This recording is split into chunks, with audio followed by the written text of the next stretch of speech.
My man Brady at DFS Numbers on Twitter. How did your week 2 go? It was a strange week. It was a strange week for all of us. I don't know if I maybe have ever seen that many high profile injuries. And, I certainly haven't seen them affect as many DFS lineups. How did you do? Did you weather the storm? Did you manage to, dodge all of the injuries, or were you just filling out a bingo card with every guy that got hurt? Last week was crazy. There were so many big names go down. I did survive a little bit. I broke even, a little bit better than breaking even. My cash games did fantastic. I did not have Devontae Adams and I did not have Derrick Henry. Both were really high owned. Both did not do so great. But tournaments, I had a lot of Henry. I had a lot of Adams, so that wasn't too great. But was able to kind of survive last week. But it was crazy. Lots of injuries. Yeah, it was wild. I think the only thing that I was really disappointed in myself in is I basically, and I don't think this was bad process necessarily. I pivoted a lot of Cowboys ownership specifically to Zeke.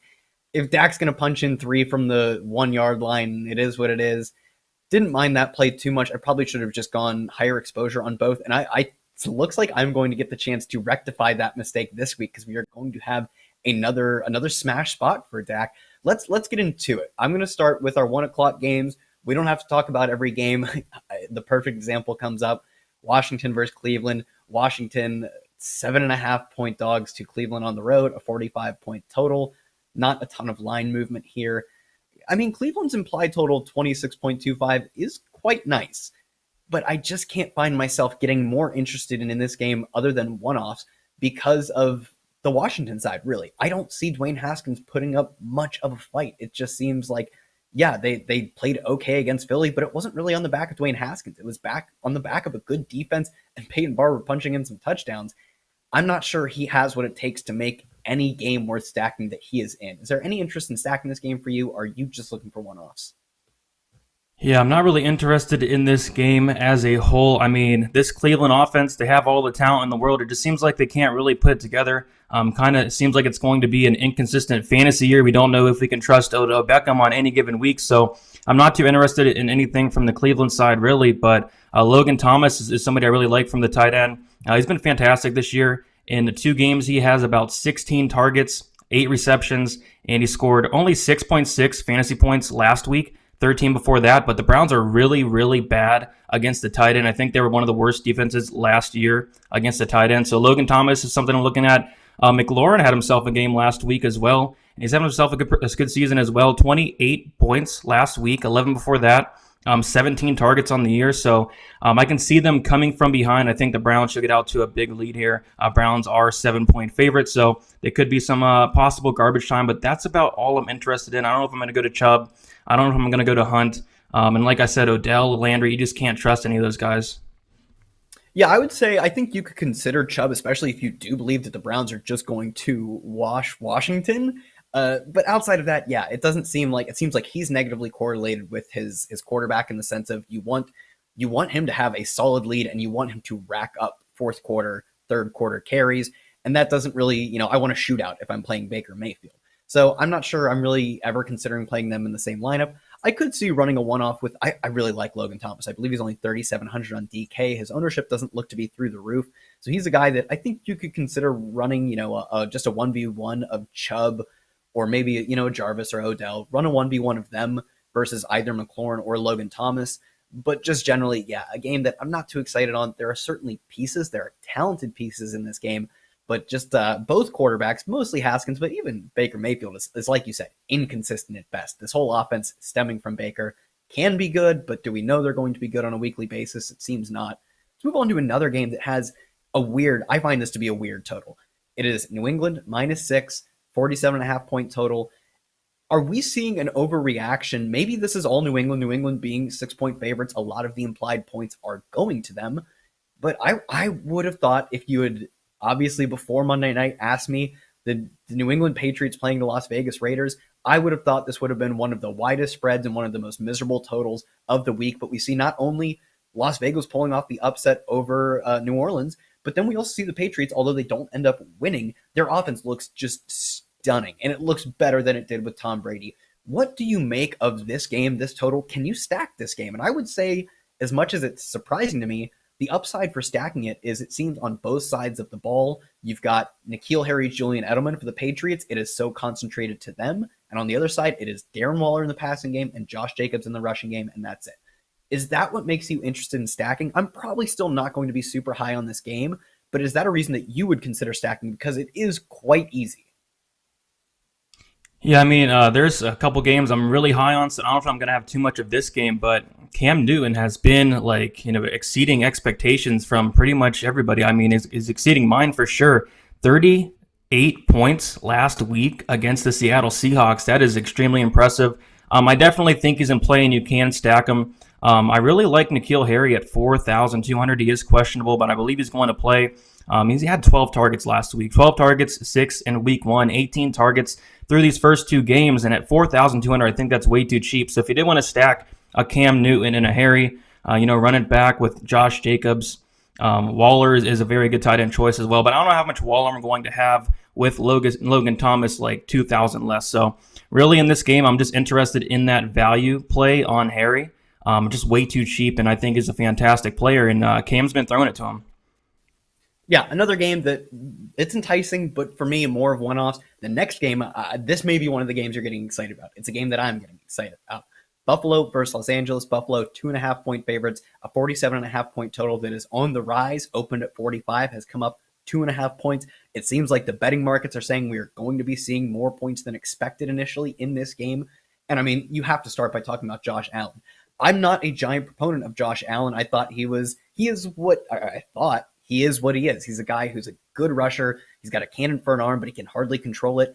He has come out and proved everybody who didn't say he was like borderline MVP wrong. He looks incredible. He's completing over 70% of his deep ball attempts. He's doing well in play action. Adjusted yards per attempt and yards per attempt, I both are top 10 in the league, I believe. He looks like a different player. I'm just curious on your football take on this. Why do you think that is? Is it just Stephon Diggs? Is it a third year he has continued to progress? We saw him progress from year 1 to year 2. And does that get you excited about stacking this game?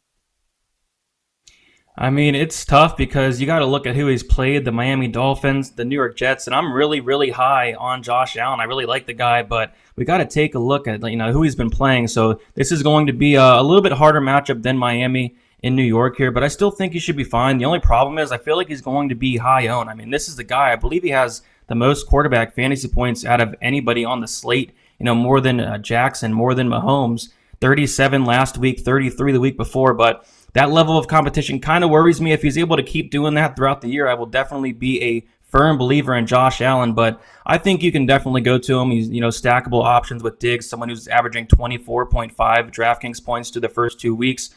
Someone like John Brown, who's averaging about 18.6. I mean, it's really hard to ignore the upside of this team. I just don't know if I want to go there this week. I mean, maybe it's just a competition thing. I think this defense is going to be a little bit better than the Dolphins and Jets, but I do think you're going to be able to stack it.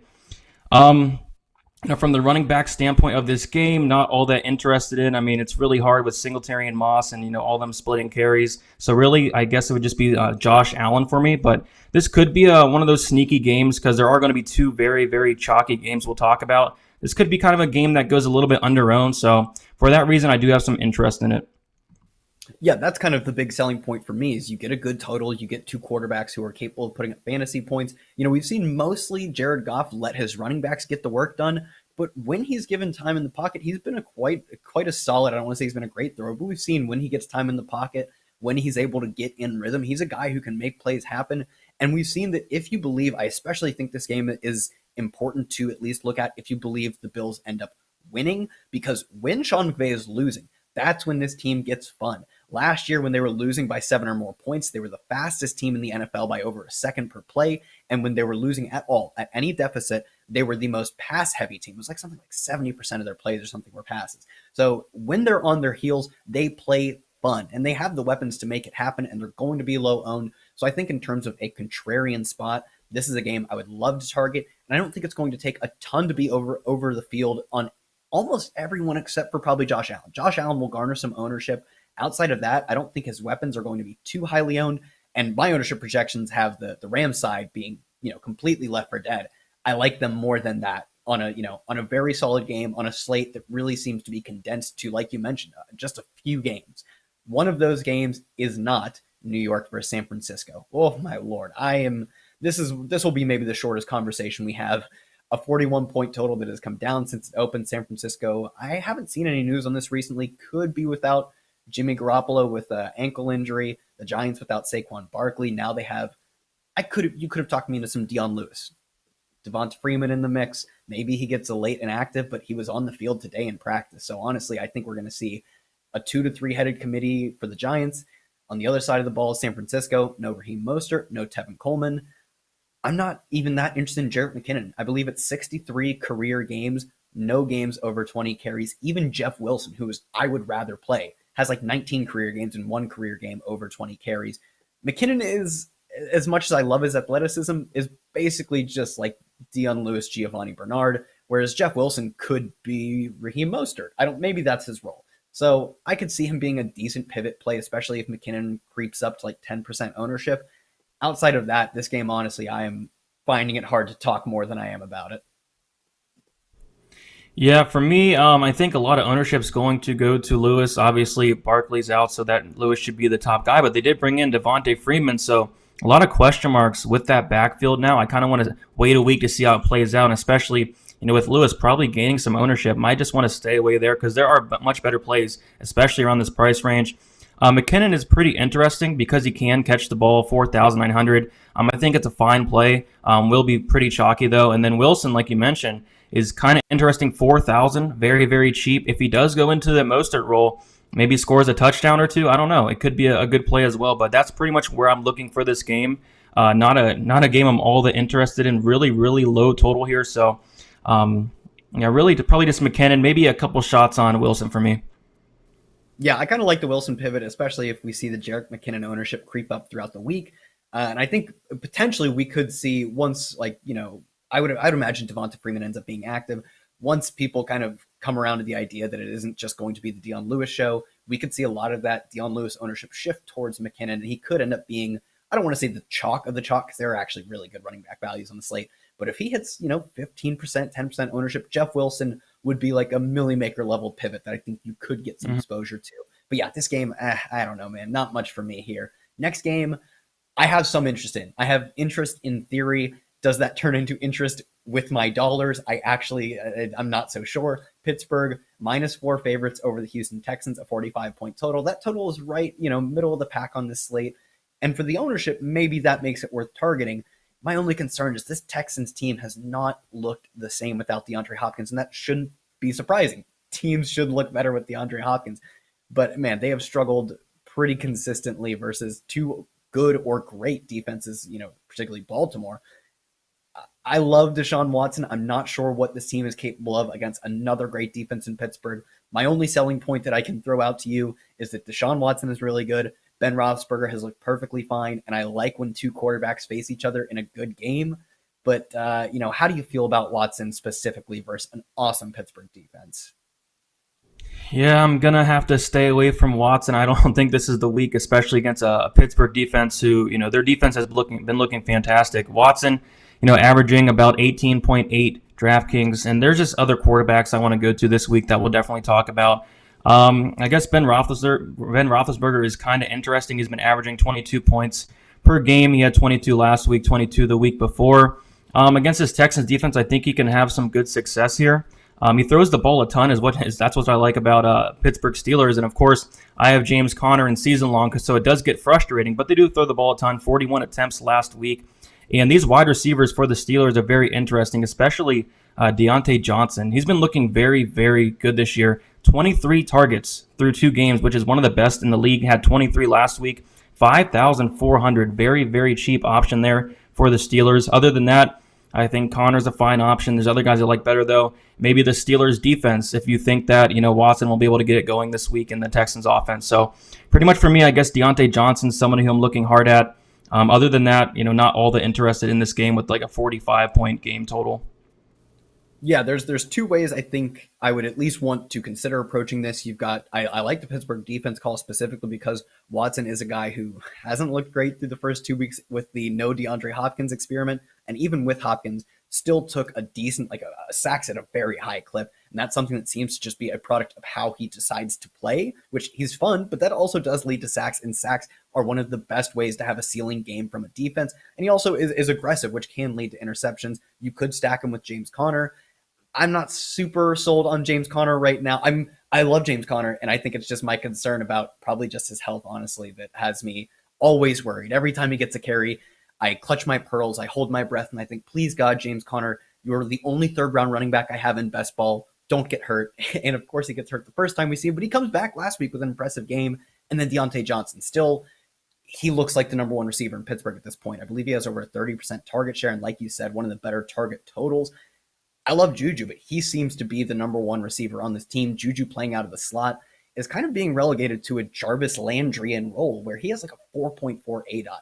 I love Juju. I don't know if they're using him incorrectly or if that's just how he's meant to be played in the NFL, but it makes me much more excited to get on to Deontay Johnson, both getting more targets and more air yards per target. Just like simply a better play through 2 weeks than Juju Smith-Schuster, as much as I do love the age adjusted production that Juju has shown off. Here's an interesting game, maybe a game you have to consider. 48.5 total has risen 3 points since opening. It's Minnesota versus Tennessee. Minnesota 2.5 point underdogs versus Tennessee. Tennessee last week, an interesting game was that was the one versus I believe Jacksonville, right, where Jacksonville hung around, man, and maybe that is why you were interested in the game though, because the Tennessee defense just isn't quite going to be so stalwart. But the Vikings look bad. The Vikings look so bad. Kirk Cousins. It was all Kirk Cousins, and I'm afraid for this team's long-term future if Kirk Cousins is the quarterback right now. Am I going too crazy saying Kirk Cousins might just be dust? Maybe he always was. I don't even know. I mean, I'm not typically high on Kirk Cousins, but yeah, he did look really bad last week, and the whole Vikings offense did. So I really don't know what to do with this game. But there is somebody I want to talk about, and that's Derrick Henry. He screwed a lot of people last week, a ton of people. He only scored 8.4 points, and that just makes me want to go back to him even more because a lot of people aren't going to play him because of that. And he's going to have a great matchup here against Minnesota, 7,800. He's more than capable of going out there and breaking a slate on any given week. He had 25 attempts last week. He had 31 the week before. He's going to get the opportunity. So Derrick Henry is somebody I'm really looking at this week. And this Minnesota defense has not been good through the past 2 weeks as well. I guess you can play guys like Ryan Tannehill at 5,900 is pretty interesting. 26.7 fantasy points last week. Just another cheap option at quarterback. I don't love it all that too much. Adam Humphries, 3,900. Very, very cheap. Through the first 2 weeks, 13 targets, averaging 13.3 fantasy points. I think that's a fine option, especially against this Minnesota defense that, can't cover the pass whatsoever. So Humphreys is something I'm looking at, and that is if Brown does not play. I'm not sure if Brown's playing yet. If Brown does not play, of course, Corey Davis is going to be in play again. I believe he had a touchdown last week, so Corey Davis could be somebody I'm looking at. But I really want to kind of attack this Titans side of the ball, and from the Minnesota side, I'm just not all that interested in. Yeah, I mean, you hit on it. And I hate to say, I also picked out Adam Humphries as a guy when you're seeing the points he's putting up. It doesn't look like AJ Brown is going to play. It is, if you're watching this live, obviously it's Wednesday, but as of Wednesday, no practice from AJ Brown, dealing with, I believe it's a knee bruise or a bone bruise in his knee. Doesn't look like he's going to play again. That makes, as gross as it may sound, it probably does make Adam Humphries a very solid value at that price. And I agree. I think not only is Henry a good play because people are probably going to be a bit tempered on their expectations of him based on last week, but he's a good play because he offers a solid pivot off of Ezekiel Elliott. I think if you're running lineups that stack like Dak specifically and they don't have Zeke, because you probably do need rushing touchdowns for Zeke to have a good day, don't correlate super well. Maybe you go for the extra leverage off of Zeke, saying Zeke really busts, goes 10 for 70 on the ground and 2 catches. That's a bad day for chalk Zeke. And you leverage that by going Dak heavy, then running it back with Derrick Henry, who is a price pivot off of Ezekiel Elliott. I think that's probably a really solid way to attack the high price point running backs with Zeke and Henry, both of whom I like, but I think they offer solid leverage off each other. I wouldn't be making a stand on these guys. Each individual lineup would probably be a choice I have to make between the two, and I can't afford to go both. In this economy, it just can't happen. Yeah, that makes sense. Like, I really like that actually. Like, I'm going to have a lot of ownership to that Dallas game, and so does everybody else. So going to Henry, you could, get a big advantage there, especially if Henry goes off, and he's definitely more than capable of it doing it. So, yeah, I really like Henry this week. I mean, he had a fantastic week one.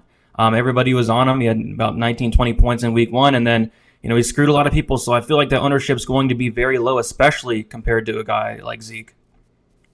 Top to our next game, we have Philly versus the Cincinnati Bengals. The Bengals attempting the most passes in the NFL right now. I think it's 97 through 2 weeks. And they're a team that strikes me as like that vintage Blake Bortles Chardonnay or something like that, where Blake Bortles maybe not a good quarterback, and I'm not saying Joe Burrow's bad, but he hasn't been awfully efficient through his first two NFL games. That shouldn't be a surprise, and I don't expect that going forward through the rest of his NFL career.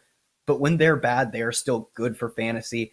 My only, or at least my biggest concern is what is going on with AJ Green. Has been unable to connect with Joe Burrow on a number of deep attempts. I know Pro Football Focus, I believe, charted like all of his deep attempts last week as uncatchable. Leads the league in air yards. I believe he's already over 300. Is Joe Burrow to AJ Green a connection you can feel comfortable going back to? It hasn't worked, but the volume has been there. Yeah, you're right. I don't know, man. We haven't seen it yet, so I'm probably gonna, stay away another week. Just, Burrow has not looked great as of yet, but he's still young. He's a rookie. He only has 2 games in the NFL. We still got to give him a chance here, so I think he'll be fine going forward. But probably not going to be too interested in anything from the Cincinnati side. But you did mention it, like the volume has really been there. So if they can get it going one of these weeks, like they're going to have a good fantasy day. But I don't know if it's going to be that week. From the Philadelphia side, I really like Miles Sanders, and he's someone who I was really high on week one, and then kind of forgot about a little bit week two, and then he ended up going out there, 20 attempts, 95 yards, a touchdown, 3 receptions on 7 targets, scoring 21 points. And I'm going back to him here, 6,400. He's going to get a ton of volume against this Bengals defense that is just not good. So Miles Sanders is probably going to be a staple in my cash lineup, especially at that price. Just the volume he gets, very talented player in a fantastic matchup. So I'm assuming he's going to be very high on though. And then other than that, Dallas Goedert is somebody that's pretty interesting. He's been doing very good this year. 9 targets week one, 8 targets week two, only 7 fantasy points last week, 27 the week before, averaging 17.1. Just another cheap tight end option against this Bengals defense. But really, it's Sanders for me, and I have a lot of interest in him. Yeah, so I'm going to double down on your Dallas Goedert love. He has so far led the team in every receiving category, even beating out Zach Ertz. He's been more efficient on a per target basis than Zach Ertz. Like Zach Ertz, every player's time comes. Zach Ertz's time may have come right now with Dallas Goedert outproducing him both in terms of volume and efficiency, which is doubly impressive. Every player has an endpoint in their NFL career, and I think we may be seeing it with Zach Ertz. So the price discount, it's only, I believe it's 2 or 300 from Ertz to Goddard.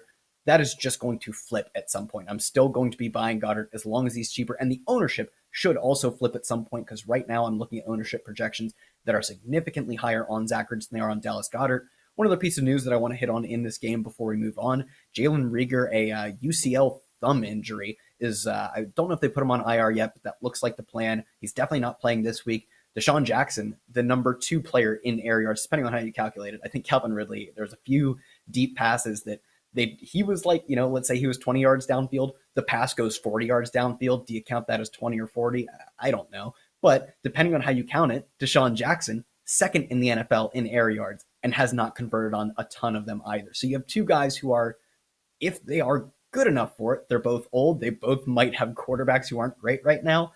But if these are, if these are the real air yards that they're going to see, I'm going to be buying on these guys given they're probably fairly low ownership. I don't think it takes a ton to get over the field on Green and probably not on Jackson either. Let's move on to the next game I have. Let's see. Okay, this is interesting. Chicago versus Atlanta. Atlanta's defense has just gotten carved to pieces through 2 weeks. They are 3-point favorites. The total is at 47. We like Atlanta, guys. I'm not afraid of the Chicago defense. They're a good defense, but Matt Ryan is a really good quarterback. Calvin Ridley, one of the young ascending players. Julio Jones, I would expect plays dealing with, I think, like a hamstring injury maybe. I would assume he plays, but through 2 weeks, Calvin Ridley has been the guy. Where do you fall on Julio Jones versus Calvin Ridley? And really, can you trust any Chicago players to run it back with? Yeah, it was really weird last week. Julio Jones, only 4 targets, only 2 receptions, and maybe it was because of that injury. And if he does not play, I mean, Ridley's going to be a fantastic play. And even if he does play, Ridley's going to be somebody I'm going to play for sure. Like throughout the past 2 weeks, I've been doing the Matt Ryan and Ridley stack, and it's been working out. 32.9 points last week, 36.5 the week before. Ridley is looking very good on a team that throws the ball a ton, and that's why I like targeting Matt Ryan in tournaments, pretty much every week because he's going to throw the ball a ton. Last week, it was weird because they went out to a big lead on Dallas in the first quarter and they stopped trying, I guess. They started being a little more conservative, and Dallas ended up winning the game. He only threw the ball 36 times, which is not really like Matt Ryan. He usually hits around that 50 range. In week one, he had 54 pass attempts. So, like I said, Matt Ryan is somebody you can always go to in tournaments for that volume, and he has options to stack it with. I mean, Calvin Ridley, Gage is somebody else who's been doing very good. Last week, 16.6 points. The week before that, 23.4. And I don't know. If Julio does not play, I think Gage is a fantastic play at 5,100. I think Ridley's a good play and definitely stackable with Matt Ryan. On the other side of the ball, it's interesting because I don't know what it is, but Trubisky's 5,700 against an awful Atlanta defense. Kind of intrigued, I guess. I mean, he's averaging 19.7 points per game, 15 last week. Did not have a great game last week whatsoever against the Giants. Against Detroit, he had 25. I think the upside's there against Atlanta. It's just really hard to trust a guy like Trubisky, and Robinson's someone who's been like pretty disappointing this year. I don't know what it is. First week he scored 12. Second week he scored 6 points. The targets are there with 18 targets, so I'm assuming he's bound to have a good game soon. Could this be the game against Atlanta? Maybe. So I am interested in Robinson as well. Yeah, I agree, and it's like I talked about with AJ Green and Deshaun Jackson. I know that there are concerns around their situations with those guys getting older. There are even concerns around their talent, what is still remaining in the tank. I don't even have that concern with Robinson. He probably has the worst quarterback of the trio I just mentioned, but I want to buy the volume. I just know that at some point the volume is going to cause Allen Robinson to hit. And like you said, you've been printing money hand over fist with your Matt Ryan, Calvin Ridley stacks. I'm totally willing to dip my toes back in those waters, and the run back is quite easy with Allen Robinson. I don't think you need to get too far off the beaten path with this game because it's probably not going to be super popular anyways because we have some big chalk. So I think you just take the layups in this game if you're going to stack it and then move on to maybe the worst game of this slate. I don't know. Indianapolis versus the Jets. Indy 10.5 point favorites, a 44 point total. You couldn't free roll me lineups that I would play Jets in. I know that money is just drawing dead, and I'm just getting disappointed watching it. The Jets, I would say, are easily the worst NFL franchise right now. Adam Gase is a lame duck coach, and the Jets offense is being killed by both him and Sam Darnold, who I don't think he's terrible, but he's certainly not going to propel the weapons around him. He kind of needs those guys to contribute, and he's going to get nothing from Chris Hogan, Braxton Berrios. Not sure if we'll see Crowder. Rashad Perriman nicked up. Le'Veon Bell obviously not playing, neither Denzel Mims. I don't know why anyone would play Jets guys. On the other side, Jonathan Taylor seems like a smash spot as a 10.5 point favorite. Outside of that, I really don't. How can I get interested in a game that features the Jets? Yeah, I'll tell you right now, I'm not going to have any Jets in my lineup this week. You can even play the Colts defense at 4,100 if you do want to pay up for a defense. I think they're definitely fine. But yeah, like you mentioned, Jonathan Taylor had himself a game. I had him in cash. I had him in a ton of lineups. 101 yards on 26 attempts. He did have 2 targets, caught both balls. Did have a touchdown as well, scored 22 points. And I'm going right back to him here, especially against the Jets defense, who is not very good. And a 10.5 favorites the Colts are. So they're going to be running the ball. Taylor's going to get a bunch of rushing attempts here, maybe 30 plus, touch upside, with the receptions and, rushing attempts combined. So Taylor's somebody I really, really like at 7,000. T.Y. Hilton is interesting. So they're missing Paris Campbell. So really, he's like one of the only wide receivers that are relevant in this game. I mean, you have Zach Pascal, but that's about it. So Hilton at 5,600 has a good matchup here. I'm kind of interested. And then Mo Alley Cox is someone who I played last week. He did fairly well, 3,800. If Jack Doyle does not play, I think Cox is someone you can look at. Last week, he did have 19.1 fantasy points at like 3,000. So fantastic play last week. And then, like I mentioned, the Colts defense is going to be somebody else I'm looking at if I do pay up for a defense because I just don't see the Jets really doing anything in this game. Yeah, I agree. I'm fine with John. I like Jonathan Taylor. I think T.Y. Hilton is a fine play, and Mo Alley Cox. I would say it doesn't seem like Jack Doyle is going to play, so those guys are fine based on the volume they should see. Jonathan Taylor in an absolute smash spot. There are zero run backs for me on the Jets. Next game, the Chargers versus Carolina Panthers. The Chargers, like a comically bumbling Sunday where Tyrod Taylor dealing with some sort of, I believe it was like crack ribs or something like that. He is going to get like a painkiller injections, essentially, I believe is what he was getting. And I don't know if they missed the ribs, if they slipped it between the ribs, but they like punctured his lung with the needle. You cannot make this stuff up. This is like a sketch comedy bit. It's probably not even a good one because it seems too unrealistic. Doesn't seem like he's going to play for a while. That puts Justin Herbert in the mix. Herbert looked aggressive. He ran the ball. He's a guy that I don't know if he's going to be an efficient passer, but he seems like he has a little bit of that Josh Allen to his game, where on any given throw, anything can happen. Maybe it's good, maybe it's bad, but he was aggressive. He threw downfield, and he was, at the end of the day, quite efficient. He's like top 10 in yards per attempt right now. He's a guy that I think can put up some points against a terrible Carolina defense. On the other side of the ball, for me, Robbie Anderson, DJ Moore are both good plays. I'm really getting on board with Mike Davis at, I believe, 5,100. We saw he came in and caught, I believe, 8 passes for like 74 yards. I know Christian McCaffrey is super talented, but I don't think they are going to be able to entirely revamp their offense in the course of 1 week. There is still going to be both a running and pass catching role for their running backs, and the only guy I can see is Mike Davis. They don't have anyone else who I would be looking to, not like an Alex Arma. Curtis Samuel probably steals, I'd say, 2 to 3 carries and a target or two out of the backfield because he did play that role. He played running back in college to a certain point. So I think he threatens Mike Davis to some extent, but the price on Mike Davis and the fact that he doesn't look to be like the mega chalk of the slate, I actually am probably going to be over the field on Davis. Where do you fall on Davis as a chalk running, or I guess not that chalky, Davis as a great points per dollar play, but maybe is, just talent? Is the talent there? How do you fall on Davis? Any interest in the Chargers?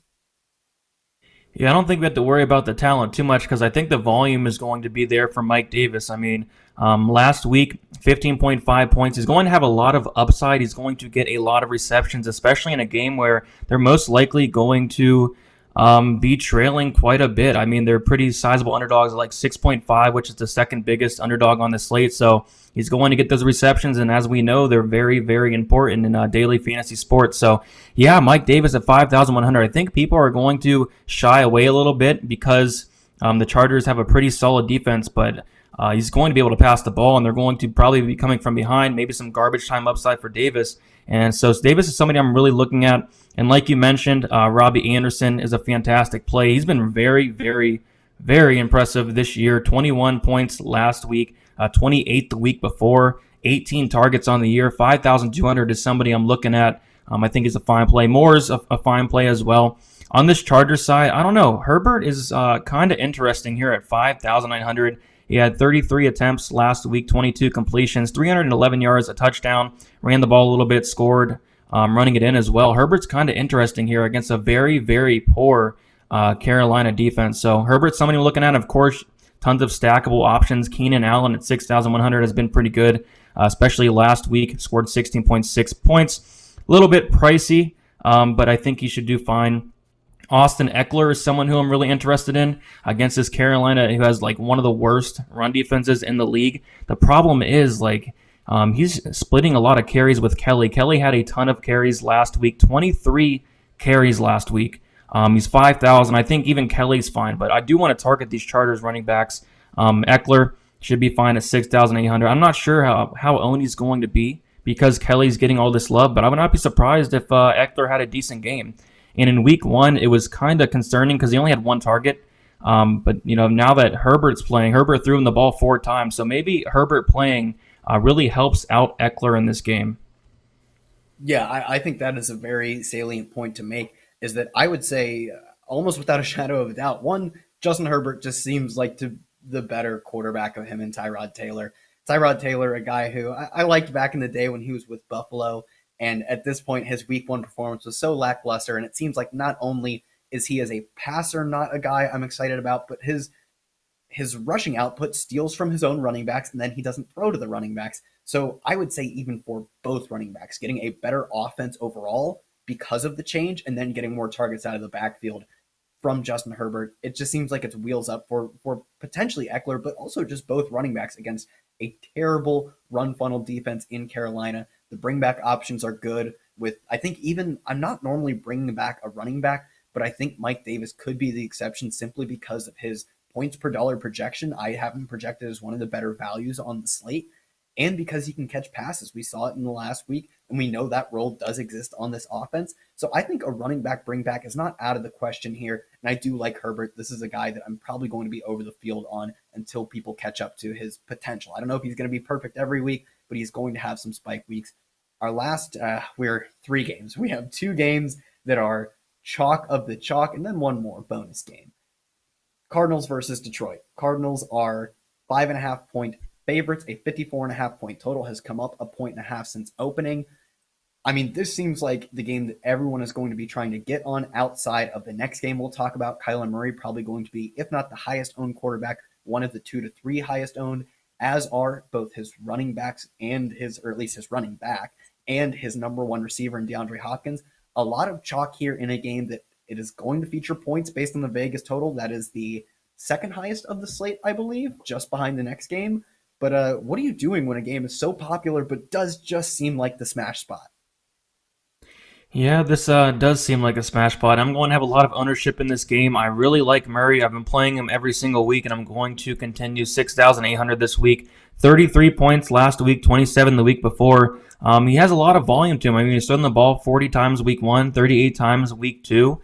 And he rushes the ball as well. It's really hard to ignore a play in Kyler Murray where he's going to have that upside of running the ball, of scoring the ball, and on a game that's 54.5-point total.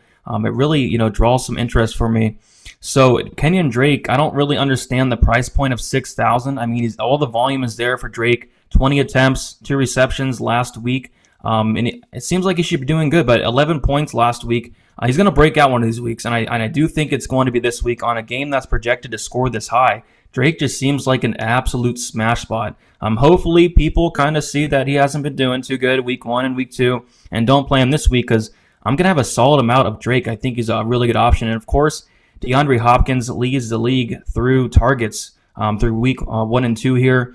Just a great play. 32 points week 1, 20 points week 2. I think is another great play here in a game that's projected to score high. And, of course, you can run it back with guys like Hawkinson's interesting. Golladay might play, which I think that's interesting as well. So, yeah, I really like this game. It's not my favorite game to target. It's my second favorite game to target. The next one is my favorite that we'll talk about. But Murray, for me, I think is a fine play in cash tournaments. I'm probably going Drake in cash as well. And I think he has a lot of tournament upside himself too.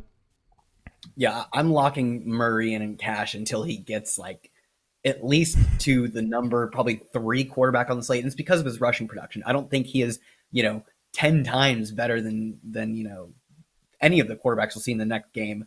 I think he is on par with, as a median projection, Russell Wilson or Dak Prescott, but his rushing production is Lamar Jackson-esque. It's over 150 yards through 2 weeks and 3 scores. This is something we see not from Josh Allen, not from Dak Prescott, not from Russell Wilson. Literally only Lamar Jackson is a guy who has like 100-yard upside on the ground plus 300 through the air. So he is I think his price is just still too low. I will be all over him in cash. I think my only problem with this game is this was really, I thought, an intelligent point from Eric Bamafor on Twitter, Roto-Grinders guy. The Cardinals they have like, I think Kyler Murray has outside the top 20, maybe even 25 in ADOT. They run an efficient, or at least it works, it moves the chains and produce yards, an efficient horizontal air raid, and then they've been running the ball at a decent rate. All of those completions to DeAndre Hopkins and runs to Kenyon Drake, they keep the clock moving, so their opponents don't get to run a ton of plays. It does make me a little concerned on the bringbacks, and I'm probably struggling to do a double bringback. I think there are games, the next game we'll talk about, Dallas-Seattle, could have double bringbacks where you run a quarterback and then all of your receivers plus the flex come from that game, or even a running back. Because of the way Arizona chews up clock, this is a game that I wouldn't be considering doing that.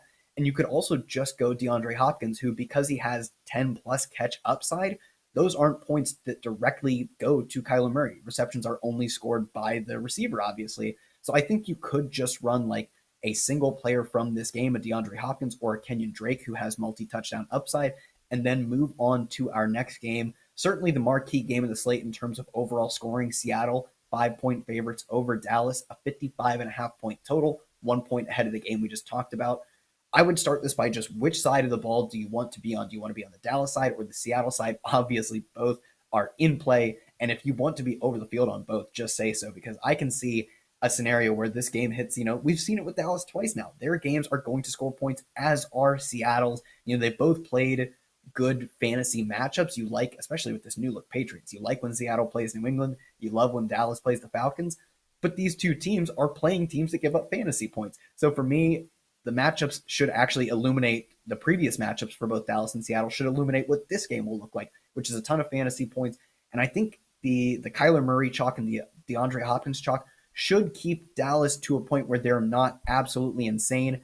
And I will throw one nugget out there. I'm seeing Michael Gallup projected as like 5% or more, 10% or more owned over CeeDee Lamb. Maybe it's because Lamb is getting a price hike and Gallup is falling, but Gallup is like fourth on this team in targets and just hasn't been putting up the numbers, whereas CeeDee Lamb absolutely crushed last week and was a lineup winner. For me, their price is sort of like the Dallas Goedert, Zach Ertz scenario. They are going to cross paths at some point. I don't think there will be any looking back for CeeDee Lamb. I'm taking the ownership discount and the small price discount any chance I can get. Where do you fall in that part of the discussion? And overall, just how do you approach a game that is, this game is going to be fun, it's going to have points. What are you doing with it? Very interesting you say that because I really like Lamb this week. He's probably honestly my favorite receiver on Dallas for this week. It's considering the price point. Of course, Amari Cooper is a fantastic play, but you're getting a nice discount here with Lamb, and he had 6 targets week 1, 9 targets week 2, and I'm expecting him to have another decent game this week, in a game that's the highest total on the slate. It's going to be an absolute shootout, and man, this is a game I'm going to be heavy on from both sides of the ball. Obviously, Russell Wilson's a very good play. He's probably my second quarterback overall, second favorite quarterback overall on the slate. Fantastic game last week, 34 points. Before that, 34 points. Just tons of volume, running the ball, throwing the ball. 35 attempts in week 1, 8 rushing attempts on the year as well. He can score the ball. Very efficient is Russell Wilson as well. The running backs from both sides are interesting. On a game that's projected to score high, you can definitely play both. Zeke Elliott obviously is a really good play. Chris Carson is fine at 6,600. And then the Dallas receivers, Cooper, Lamb, and on the other side of the ball, the Seahawks receivers, Metcalf and Lockett. Lockett's somebody I actually really like this week. I'm debating of putting him in my cash lineup because he's going to get a lot of targets, and 16 targets through week 1 and 2, 8 targets each game. Lockett has caught 15 out of 16 targets. So he is, extremely efficient, definitely scoring upside as well. So Lockett is probably my favorite wide receiver on the Seattle side of the ball. But of course, Metcalf is not far behind that. Metcalf's a beast. So altogether, I'm going to have a lot of exposure to this game. Hopefully it lives up to expectations. Hopefully it is the highest scoring game on the slate because a lot of my ownership will go here. But of course, I'm going to do some pivots in tournaments, but I'm going to have a decent amount of ownership, especially from a cash standpoint as well. Yeah, I think you nailed it. I completely agree on the Tyler Lockett love. It is just the connection of Russell Wilson to Tyler Lockett is one of the most efficient passes that exists in the league right now. He's an awesome player who is getting the volume from one of the best quarterbacks in the league. So for me, I'm looking to stack it with Dak and Seattle run backs. That would be preferably Tyler Lockett, but DK Metcalf, also a great player. And then I think you could even run the opposite where you could run Zeke stacks, like a single Zeke with maybe just 1 or 2 Seattle players.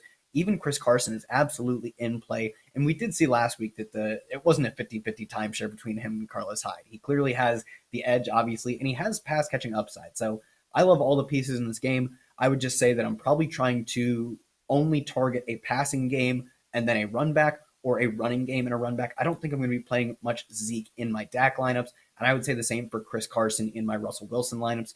One final game of the slate kind of fizzles out to Tampa Bay versus Denver. Denver, 6-point dogs, won't have Drew Lock, a 43.5 point total.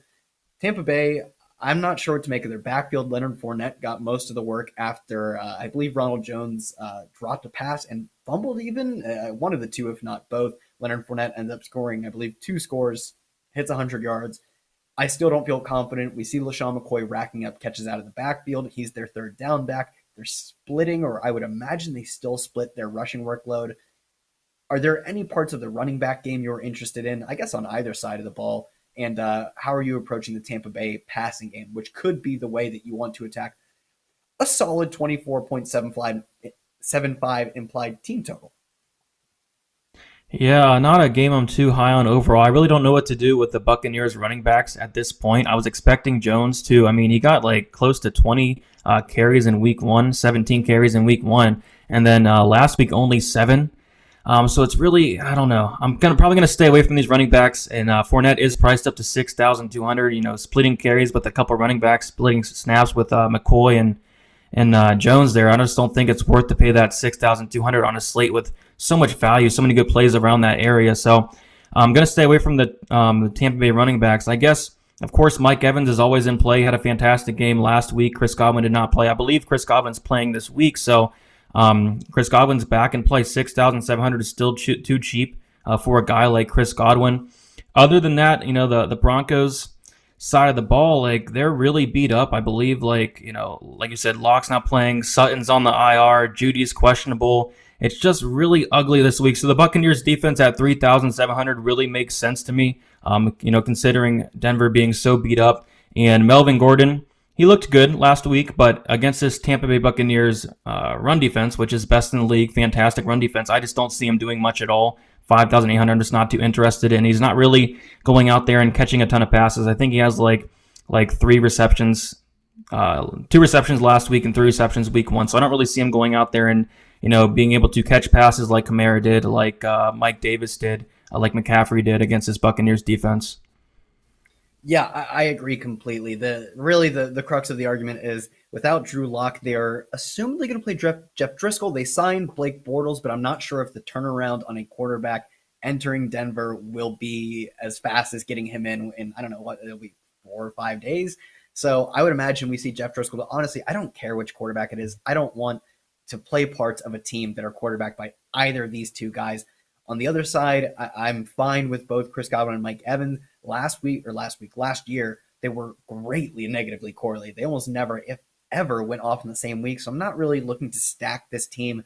I can see you running either Evans or Godwin. They're both talented receivers as one-offs, but there aren't really any bring-back options because, as you said, Courtland Sutton on IR, done for the year with an ACL injury, Jerry Jeudy banged up. Maybe you run it back with Noah Fant, who actually does look like a stud tight end. He scored in both of his weeks, and I think he will have the target share and the air yard share to make up for bad quarterback play. So he's a guy I can see getting on board with if you're running like just a 1v1 of Evans and him.